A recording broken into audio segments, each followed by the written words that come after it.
दुलाराय बर' फरायसा आफादा बिटिआर गोरोबथा जाखांनायनि उनाव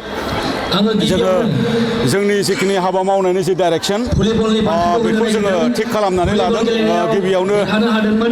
जे mission skill and quality education बे हाबाफारिनि गेजेरजों जोंनि स्टुडेन्ट्स मटिभेशन केरियार काउन्सिलिं बा स्टुडेन्ट्स माखासे माने फेलिसिटेशन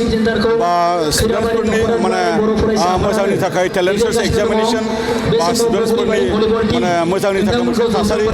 लाबोनो बिमा बिफाजों माने पेरेन्ट्सफोरनि मोनसे मिटिं बा गामियाव एवारनेस बा स्कुलाव एवारनेस मिटिं बा टिचार्स कनक्लेभनि बेफोरबायदि हाबाफारिनि गेजेरजों जोङो गोबांथार फरायसाफोरखौ जोंनि हाबाफारिजों कानेक्ट खालामनानै फरायसाफोरखौ बोरै कम्पिटिटिभ माइन्डसेटखौ जोङो बोरै ग्र' जाहोनो हायो डेभेलप खालामनो हायो बेनि थाखाय जोङो खामानि मावबाय थादों आरो थारैनो दिनै एसे बिनि माने चेन्जेसआ डेभेलपमेन्टआ फैबाय थादों थारैनो फैबाय थानाय समाव माखासे माने उसुबिदाफोर दङ जे सरकारि भाबै जे उसुबिदाफ्रा माने सुफुंजायो बे उसुबिदाफोरखौ सरकारा थाबैनो सुफुंनानै होयोब्ला थोजासे फोरोंगिरि होयोब्ला बा नांगौ बायदि इनफ्रास्ट्राक्चार होयोब्ला बा नांगौ बायदि बेबायदि मोनसे थासारि दाना होयोब्ला माने निश्चय जे जोंनि बर' फरायसाफोरनि जिखिनि मोनसे सोलोंथाइनि मानदान्दा बेयो बिराद गोजौआव थांगोन आरो नैथियाव जे जोंनि बड'फा मिशन फर स्किल बड'फा मिशन माने सास्टेनेबल चेन्जनि हाबाफारिनि गेजेरजों जोंनि रांखान्थि जौगानाय जोंनि हारिमुखौ जोङो बोरै गेवलांसारहोनो रावखौ जोङो बोरै गेवलांसारहोनो जोंनि हा हुखौ जोङो बोरै रैखा खालामनो बा आइजो रांखान्थि बा जोंनि एन्टि ससियेल माखासे एक्टिभिटिफोर जौ जुवा ड्राग्स बायदिमैया बेफोरखौ गामि आरो समाजनिफ्राय जों बोरै गैया खालामनो बे बाथ्राफोरखौ जोङो दिनै मावबाय थादों बे बाथ्राखौनो दिनै रायजो राजाफोरजों बेवहाय रायलायनाय जादों आरो जों एकर्ड इमप्लिमेन्टेसननि थाखाय सिगनेटारि अर्गानाइजेसन एबसु XNDP बा UBPO आरो जायफोर दैदेनगिरि सिगनेटारि बिथांमोना जायफोर सरकाराव दङ जोङो जयेन्ट रिपर्टनि गेजेरजों एकर्ड माने इमप्लिमेन्टेसननि थाखाय खामानि मावबाय थादों भारत सरकार आसाम सरकारा मोनसे कमिटमेन्ट होदों बिथांमोना कमिटमेन्टखौ लाखिनांगौ नङाब्ला जों दुलाराय बर' फरायसा आफादा जोङो माने आन्दलन जायखिजाया सम आरो थासारियाव जोङो खालामफिननो थाखाय जोङो थागथियारि आरो रायजो राजाफोराबो थागथियारि दा बेखिनि बाथ्रा बिटिआरनि बारग' माने चिफ जे हाग्रामा महिलारा बिथांमोनजों जाय बिलानो जाबाय दुलाराय बर' फरायसाफोरखौ सालायबाय थादों आरो जायनि थाखाय दिनै बिथांमोना फरायसाफोरखौ गावनि माने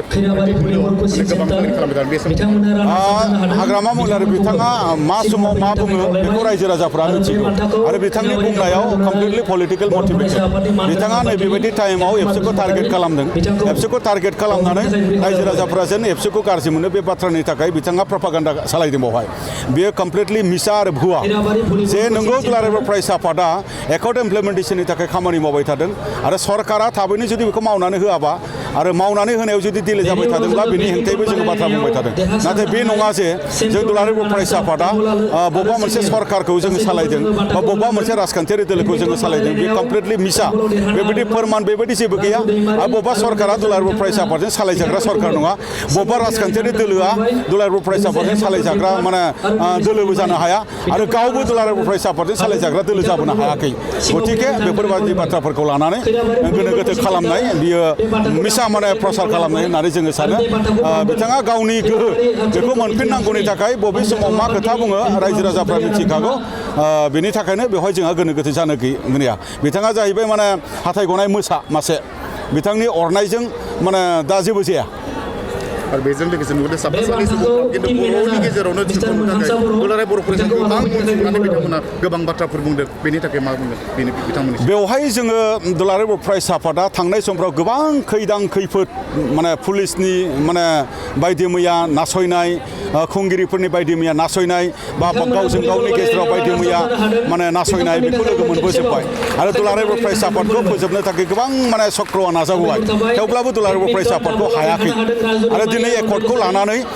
बा एकर्डनि माखासे दफाफोरखौ लानानै दिनै दुलाराय बर' फरायसा आफादखौ सोरबा सासे सानै सकल माने मानसिफोरा दिनै टारगेट खालामनानै नस्थ' खालामनो जुदि सानदोंब्ला बेयो मोगथाङाव माब्लाबाबो जानाय नङा बाहेरानिफ्राय जेसेबां दिनसिम एबसुआ प्रेसार मोनगोन बे एबसुआ गाव थांनानै थानांगौनि थाखाय गोख्रोंसिन जागोन जायफोर दिनै सोंखारिबाय थादों बिथांमोना एबसुखौ गोहोग्रासिन जानो थाखाय गोहो जगायबाय थादों होननानै आङो सानो आरो बिथांमोना जायफोर माने जिखिनि बाथ्राफोर बुंबाय थादों आनप्रडाक्टिभ बिथांमोननि बुंनायाव माने जेबो जाथि दानायनि एजेन्डा गैया बिथांमोननि बुंनायाव हारि सिबिनायनि जेबो बाथ्रा गैया आरो बिथांमोना दिनै माने मा होनदों सैमा फाग्लाफोर बायदि सोंदावबाय थादों बिथांमोननि सोंनायजों जेबो फिथाइ थायनाय नङा आरो बिथांमोननि सोंनायजों बा बिथांमोननि बुंनायजों रायजो राजायाबो दैदेनजानाय नङा दा बेखायनो बेखायनो जोङो बिथांमोनखौ खुनु केयारबो खालामा आरो बिथांमोनखौ जोङो खर' सानायनिबो बाथ्राबो गैया बेखिनि बे समाव जोङो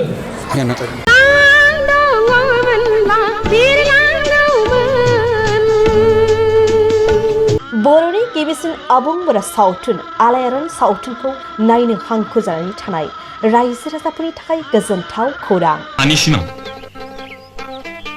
गावबा गावनि आंलाय आंनिसो सानदोंमोन। आलायारन सावथुनखौ अनसायगिरि रायजो राजाफोरनि थाखाय बाङाय बेसेनावनो दिन्थिनो थांखि लादों बड'सा फिल्म प्रडाक्शना।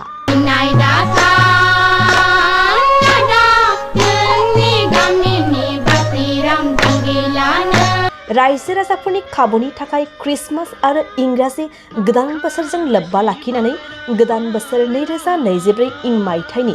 2 जानुवारिनिफ्राय 20 जानुवारिनि गेजेराव बड'सा फिल्म प्रडाक्शना आलायारन सावथुनखौ बाङाय बेसेनाव रायजो राजाफोरनो दिन्थिनो थाखाय आखायाव लादों।